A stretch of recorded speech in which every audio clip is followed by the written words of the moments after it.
The Eastern Cape traffic authorities are expecting high volumes moving into the province. SABC News reporter Lubabalo Dada is monitoring operations, looking at the volumes at the Kei Bridge, and he now joins us live. Lubabalo, good morning. Thank you so much for making time for us. What is the traffic looking like this morning?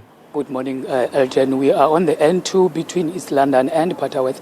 This is one of the busiest roads, and the traffic authorities are here today monitoring the motorists, checking, making sure that they obey the rules of the road and they arrive safe at their destinations. But to tell us more about the number of projects that the department will be doing, I'm joined by the traffic spokesperson for the Eastern Cape, Mr. Bunose. Thank you very much, sir, for your time. Let's firstly reflect on the number of road accidents that have happened since the start of the festive season. We have had quite a number of crashes, and sadly some of them have been fatal crashes. But the worst accident that we've had so far that have claimed most lives happened on the M17 between KwaZakhele and Motherwell in Gqeberha, where 6 lives were lost. And we believe that those were not long-distance drivers, because we're told that those people were coming or going to a traditional ceremony.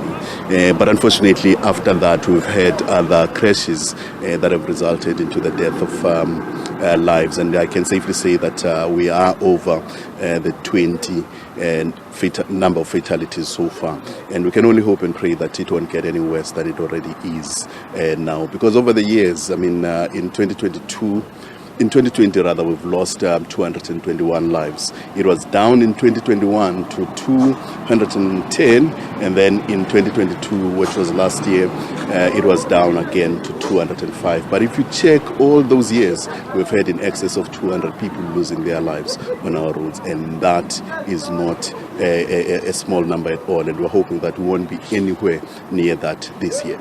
Talk to us about the initiative that you are embarking on to reduce road fatalities this time of the year.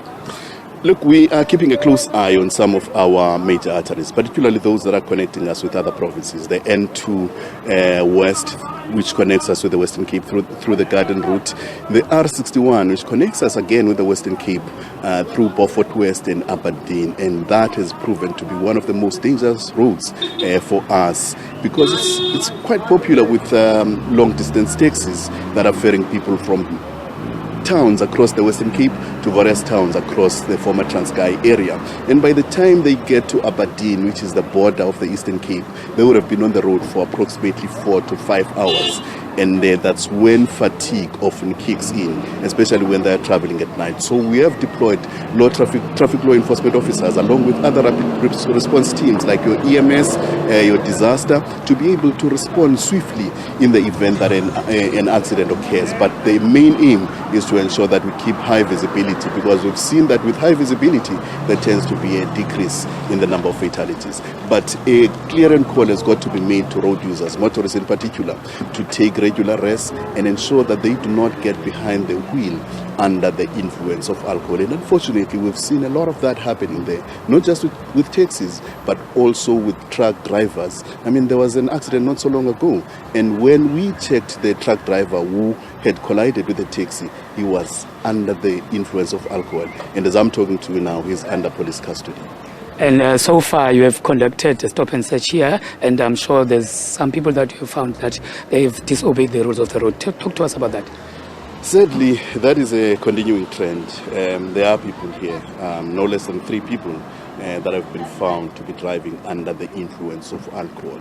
I mean, the tests that are coming from the breathalyzers have prompted our officers to take them to health centers where blood will be drawn to prove beyond doubt that they are indeed under the influence of alcohol. And those have been some of the major causes of accidents in the Eastern Cape.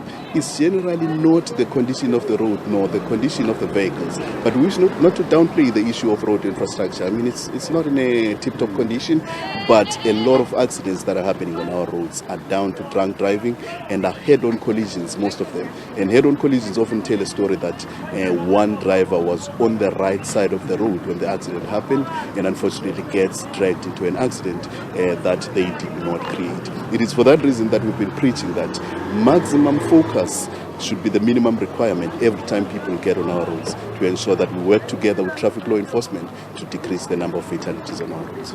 All right. Lots of people, in fact, some people will be in a rush to go home and will be resorting to different forms of transportation, such as lift clubs. So what is your advice when it comes to that?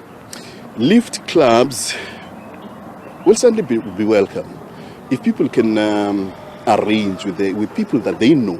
The most important thing is to get a lift from somebody that you know. If you're moving from the Western Cape, Gauteng, or wherever, if you can arrange as a group there and hire a vehicle or maybe get into a friend's vehicle, that will be good for us, because one of the major causes of accidents is the high volume of traffic. If we can minimize the volume of traffic, then we'll have less chances of getting accidents. So we'll encourage people to organize themselves and get into one vehicle to travel down to the Eastern Cape. And that will also be applauded by those who are climate change activists. But for us, it reduces the chances of road crashes. But where we see danger is when people are standing on the side of the road and hiking vehicles that they do not even know.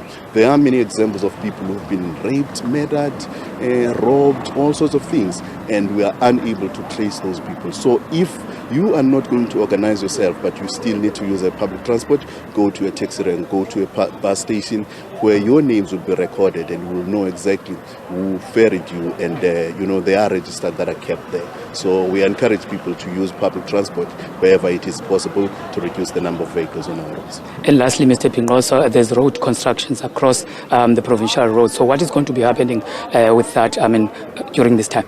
We're excited about the road construction that is taking place on our roads. On the N2 by King Williamstown, there are some major roadworks that are taking place. N2 east between Mthatha and Kumbu, there are some roadworks that are taking place there.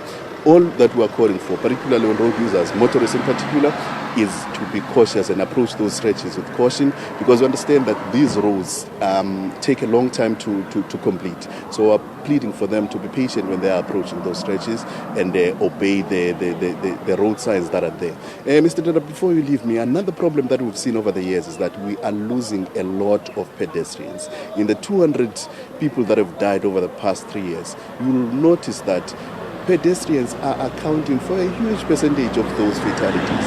And one of the major problems that we've noticed over the years and throughout the year that we've been preaching to people is to take off your earphones, because you see people having their ears covered in earphones with music probably pumping into their ears and their eyes focused on the cell phones, not paying any attention to what is happening around them. And that has led to many accidents. And the taverns that are on the side of the road, we are talking with the liquor board to take another look at that and ensure that no people are given licenses to operate taverns on the side of the road, because that leads to a lot of fatalities as well. All right, thank you very much for your time. That was the spokesperson for the Transport Department in the Eastern Cape, Mr. Unati Pingoza, saying that law enforcement authorities will be on high alert, making sure that road users are safe, and also appealing to motorists to obey the rules of the road.